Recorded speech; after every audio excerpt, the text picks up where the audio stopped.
Hi friends, నేను మీ గోదావరిని. ఈరోజు Mumbai versus Rajasthan match జైపూర్లో జరుగుతుంది. అయితే జైపూర్లో రాజస్థాన్కి మంచి రికార్డు ఉంది.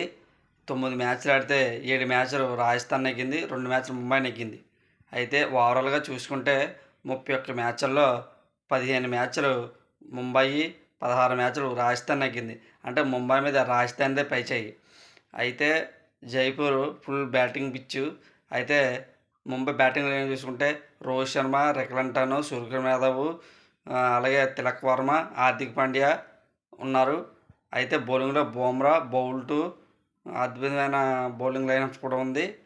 అయితే ఇటే పక్క రాజస్థాన్ సూ వైభవ్ సూర్యవంశీ 14 ఏళ్ళ కుర్రాడు, అద్భుతమైన బ్యాటింగ్ లైనప్ ఆడుతున్నాడు. అయితే జైస్వాల్, రియాన్ పరాగ్ అద్భుతంగా ఉంది. ఈ మ్యాచ్ ఖచ్చితంగా ఎవరికి తెరిచి చెప్పలేను ఫ్రెండ్స్. ఎందుకంటే ఇద్దరు పోటీగా ఉన్నారు. ఇది బ్యాటింగ్ గట్టిగా ఉంది. ఈరోజు ఎవరు నెగ్గుతారో వాళ్ళకి కీలకంగా మారింది. జై హింద్.